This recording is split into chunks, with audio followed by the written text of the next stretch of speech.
ETF index mutual funds నేర్చుకుని stock మార్కెట్లో రాణించాలనుకుంటున్నారా? వెంటనే ఈ నెంబర్కి కాల్ చేయండి.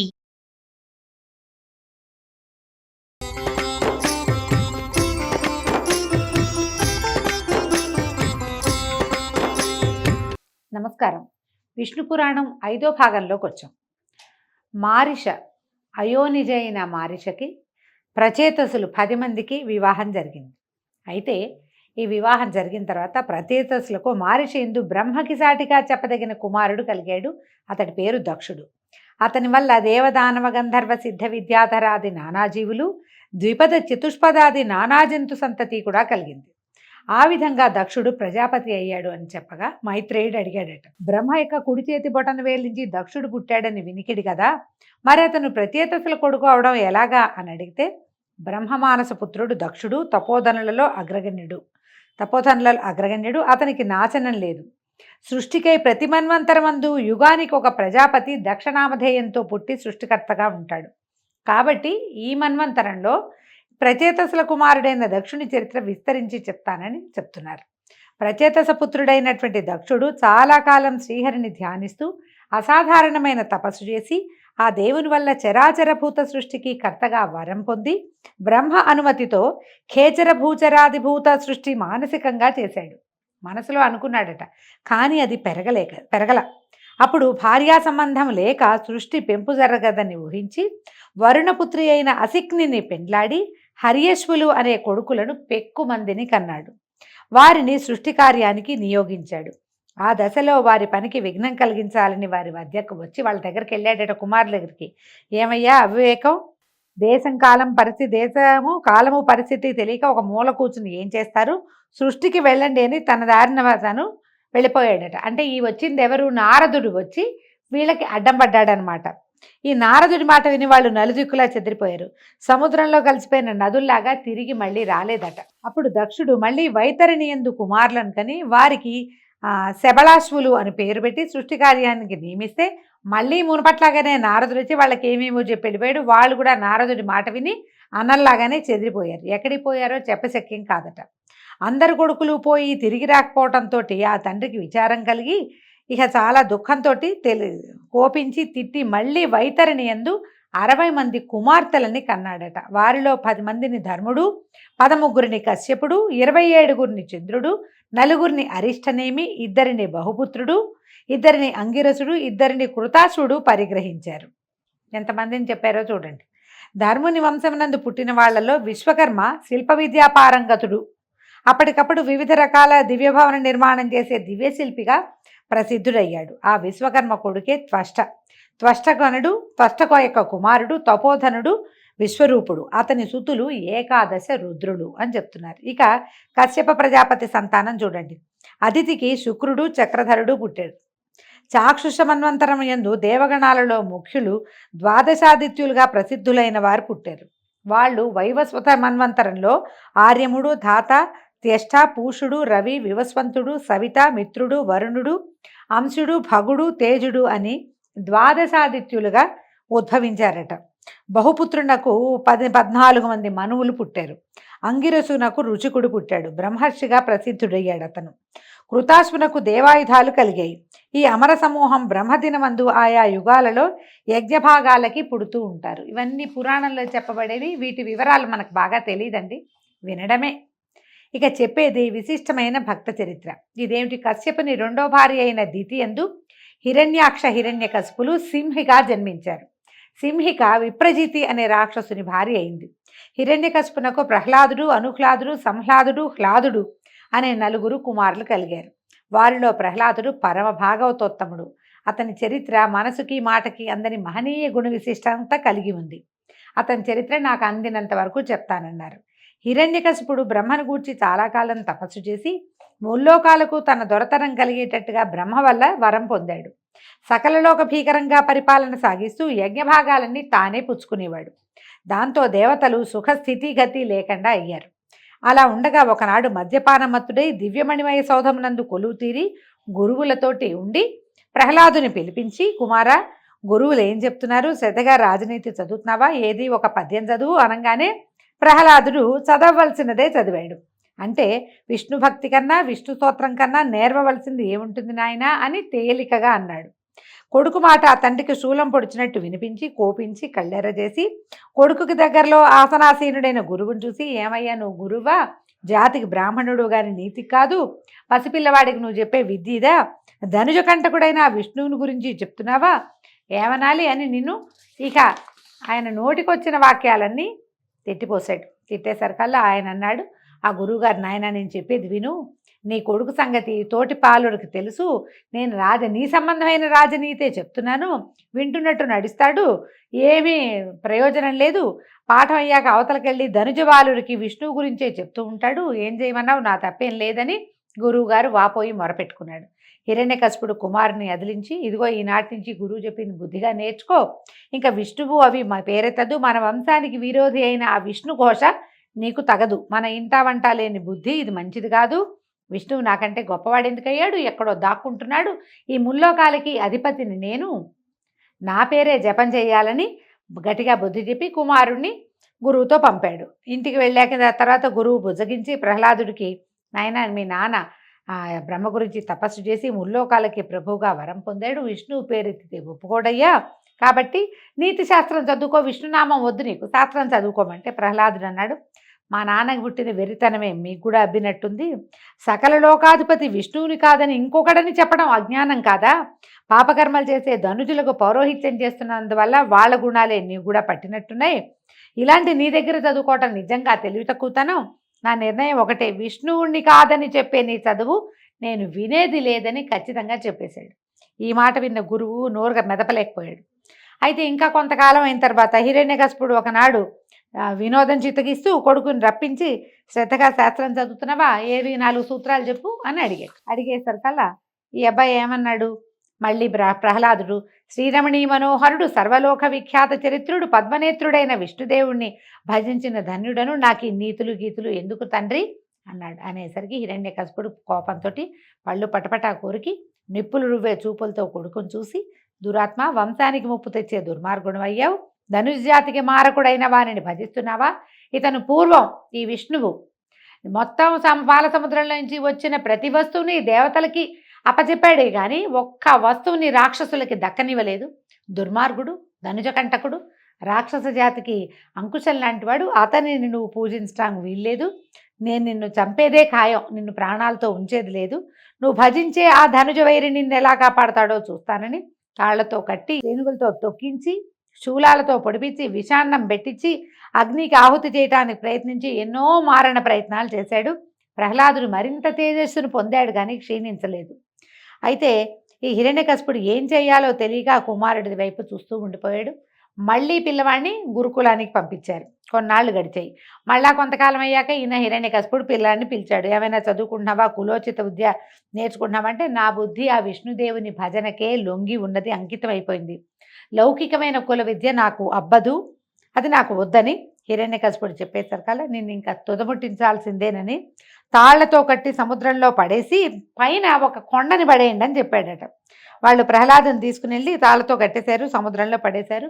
ఒక పెద్ద కొండరాయినైతే ఆ పిల్లాడి నెత్తి మీద విసిరేశారు. ప్రహ్లాదుడు చెలించల నారాయణ నామస్మరణే చేసుకుంటూ శ్రీహరిని తన హృదయ పద్మంలో ధ్యానముద్రతో ప్రతిష్ఠించి స్తుతిస్తూ హాయిగా ఉన్నాడట. గట్టున ఉన్న రాక్షస భటులు వింతగా చూస్తూ ఉండగా సముద్రం అలలతో పొంగి కొండను పక్కకు తొలగించి ప్రహ్లాదుని అలనలన గట్టుకు చేర్చేసింది. రాక్షసులు ఆశ్చర్యపోయారట. సర్వశక్తి సంపన్నుడైన శ్రీహరి సంరక్షుడై ఉన్న భక్తునకు కొండలు బండలు ప్రమాదకరాలు అవుతాయా? అవ్వవు. చంపడానికి నుంచిన రాక్షస భటులు కూడా బెదిరి కొంత దూరాన ఉన్న చెట్ల కిందకి పారిపోయారు. ఆ సమయంలో గట్టున ఉన్న ప్రహ్లాదునకు శ్రీహరి అభయహస్తంతో ప్రత్యక్షమయ్యాడు. దేవుణ్ణి చూసినటువంటి ప్రహ్లాదుడు పరమానంద భరితుడై అనేక విధాలుగా భగవంతుని స్తుతించాడట. ఆ స్తుతి విన్న హరి ప్రహ్లాదుని ఒంటిని నిమిరి, నాయన, నువ్వు బాల్యంలో ఉన్నవాడివైనా కూడా నీ తండ్రి చేసిన దారుణ కర్మకి బెదరకుండా మనసా నన్ను వదలక భక్తియుక్తుడివై ప్రవర్తిస్తున్నావు, నువ్వు కోరిన వరం ఇస్తాను అడగమంటే, అప్పుడు ఈయనేమన్నాడు, ఏ జన్మలోనూ నీ పాదభక్తి వదలని మనస్సు కలవాడనే ఉండేలాగా అనుగ్రహించు తండ్రి నన్ను అని అడిగాడట. ప్రహ్లాద, నీకు మరి జన్మ లేదు, నీ ఈ ప్రవర్తన విష్ణు భక్తులకు మేల్బంతి అయింది, ముక్తి నీ చేతి బంతి, పాపం నీ చుట్టుపక్కలకి చేరదు. కాబట్టి నా యందు నీ భక్తి గురించి అలా ఉండని ఇంకో వరం కోరుకోమన్నాడు. కోరుకోమంటే ఇప్పుడు ప్రహ్లాదుడు అడిగాడట, నా తండ్రి అహంకారంతో నిన్ను ద్వేషించి నన్ను హింసించాడు. నా ప్రార్థన మన్నించి అతని చెడుదనాన్ని పోగొట్టి పుణ్యాత్ముని చేయవలసిందిగా నా కోరిక. అంటే సరే, నీ తండ్రి పుణ్యమార్గం చేరే మార్గం నేను చూస్తాను. ఇంకో వరం అడుగంటే నేను సంసారినైనా పురుషార్థాలు 4టిని ధర్మ ప్రవృత్తితో నీ భక్తి చేయూతగా సాధించేవాడిని అయ్యేటట్టుగా వరం అనుగ్రహించమని ప్రహ్లాదుడు కోరుకున్నాడట. తథాస్తు అని ఆశీర్వదించి విష్ణుమూర్తి ప్రత్యక్షమై అదృశ్యుడైపోయాడు. ప్రహ్లాదుడు చిట్టి నడకలతోటి నగరంలోకి ప్రవేశించి తండ్రి దగ్గరికి వెళ్ళి నుంచున్నాడు. హరివరం వల్ల మునుపటి ద్వేషం పోయి సత్వగుణం కలిగిన వాడయి కొడుకును కౌగిలించుకుని, నాయన ఎంతో చాలా సంతోషం, నా వల్ల పడరాని పాటలు పడినా శ్రీహరిదేవల క్షేమంగా ఉన్నావు, ఇది నా భాగ్యమని కొడుకుని లాలనగా ఓదార్చి ఆనందంగా ఉంటూ చిరకాలం రాజ్యం పాలించి తుదకు విరక్తి కలిగి శరీర త్యాగం సామాన్యంగా అవ్వదు, ఆ విష్ణువు వల్లనే అవ్వాలని మళ్ళీ రాజసమూర్తి అయి విష్ణుని ద్వేషించడం ప్రారంభించాడు. కొంచెం కథ ఒక్క వాక్యం కొత్తగా ఉంది చూడండి. తర్వాత ఏమైంది, ఒకనాడు నిండు సభలో లోకభీకరమైన అట్టహాసము ఒకంతసేపటికి స్తంభం విరిగింది. దానిలోంచి నరసింహమూర్తి ఆవిర్భవించి హిరణ్యకశిపుని సంహరించి ప్రహ్లాదుని రాజాభిషిక్తుని చేశాడు. భాగవతంలో కథ ఎట్లా కనపడుతుంది, తండ్రి బెదిరిస్తే ఎక్కడైనా భగవంతుడు ఉంటాడని ఈ స్తంభంలో కూడా ఉండగలడని ప్రహ్లాదుడు చెప్పేసరికి ఆ స్తంభం హిరణ్యకశిపుడు విరగొడితే అందులోంచి నరసింహమూర్తి ఆవిర్భవించాడని చెప్తారు. ఈ విష్ణు పురాణంలో కొంచెం భేదంతో పాఠభేదంతో ఇలా కథ చెప్పబడుతోందన్నమాట. తర్వాత హిరణ్యకశిపుడు నరసింహమూర్తి చేతిలోనే మరణించాడన్నది మాత్రం ధ్రువమే ఇందులో కూడా. తర్వాత ప్రహ్లాదుడు పెరిగి పెద్దవాడై చిరకాలం ధర్మ మార్గాన ప్రజానురంజకంగా పరిపాలించి పుత్రపౌత్రాభివృద్ధితో ఆనందంగా ఉంటూ వైష్ణవ భక్తాగ్రగణ్యుడిగా ప్రసిద్ధుడయ్యాడు. అయితే పౌర్ణమి, అష్టమి, ద్వాదశి, అమావాస్య ఈ 4 తిథులలో ప్రహ్లాద చరిత్ర చదివేవారికి, వినేవారికి, వినిపించేవారికి కూడా అభీష్ట సిద్ధి, గోదాన భూదాన ఫలితము కలుగుతుంది అని చెప్పి ఈ రకంగా ప్రహ్లాద చరిత్రని మైత్రేయుడికి తెలియజేశాడు పరాశరుడు. ఆ ప్రహ్లాదునకు సంతానం ఉన్నారు. విరోచనుడు, ఆయుష్మంతుడు, శిబి, భాస్కరుడు అని 4 కుమారులు. విరోచనుని కుమారుడు బలి.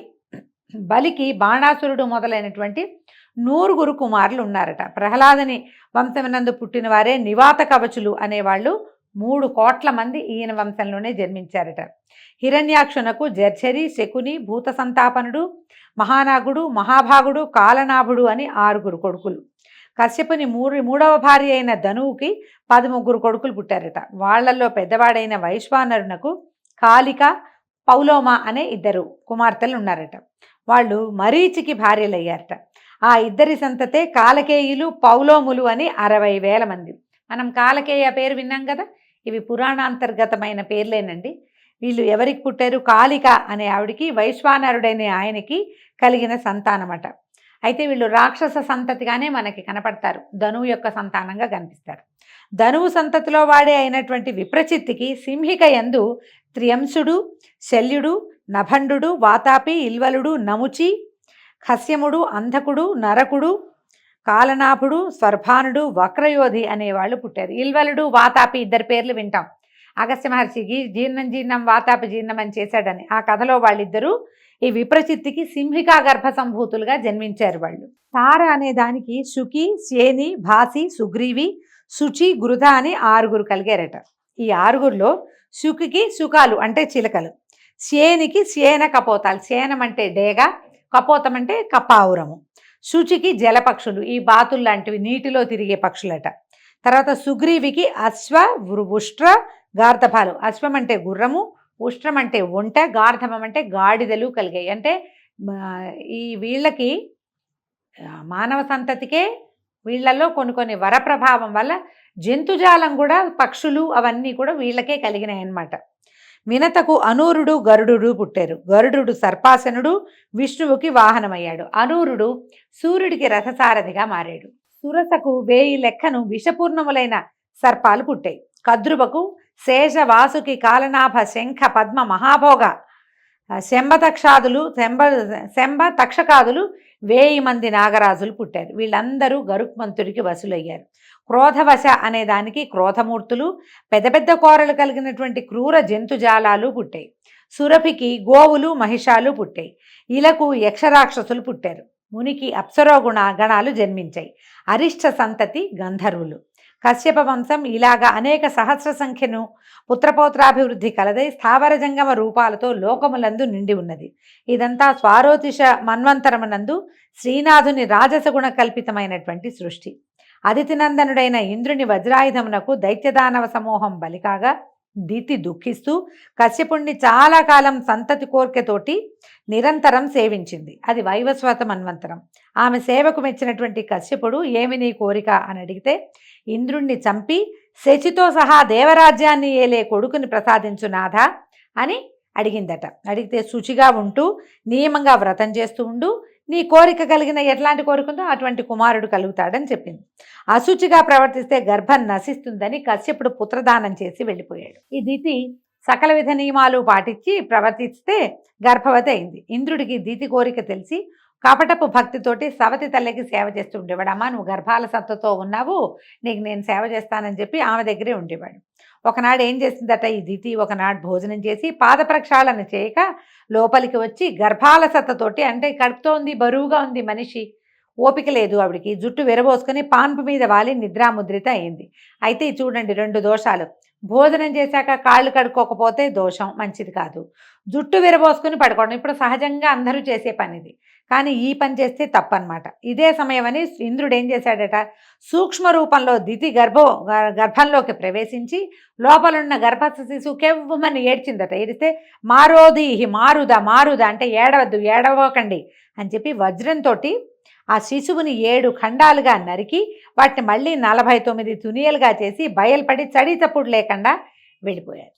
వెళ్ళిపోయేసరికల్లా ఈ 49 ఖండాలు 49 రూపాలు ధరించి ఏం చేశారట, ఈ స్రావం అయింది, వీళ్ళు సంతానంగా రూపొందితే ఆవిడ ఆ పిల్లలందరినీ ఇంద్రుడి వెనకాల ఉండండి, వాడి వల్లే మీరు ఇలా అయ్యారు కాబట్టి అని వదిలిపెట్టేసిందట. వాళ్ళు ఇంద్రుడికి తోడుగా అయ్యారు. వీళ్ళు ఆమె ఇంద్రుణ్ణి సంహరించాలన్న కోరికతోటి సంతానాన్ని పొందినప్పటికీ ఇంద్రుని వల్ల వేర్వేరు జీవితాలు పొందటం వల్ల ఇంద్రునికి సహాయకులుగా మరుత్తులుగా మారారట. ఆయనతో పాటే ఉండిపోయి మరుద్గణాలుగా ప్రసిద్ధి పొందారట. మునుపు పృథువును పరిపాలకుడుగా బ్రహ్మ నియమించిన తర్వాత ఆయా శాఖలకి అధిపతులుగా కొంతమందిని నిర్ణయించాడు. ఎవరెవరిని ఏ ఏ గణాలకి అధిపతులుగా బ్రహ్మచేత నియమించబడ్డారో ఆ విషయాన్ని రేపు ఉదయం తెలుసుకుందామండి. అంతవరకు సెలవు. నమస్కారం.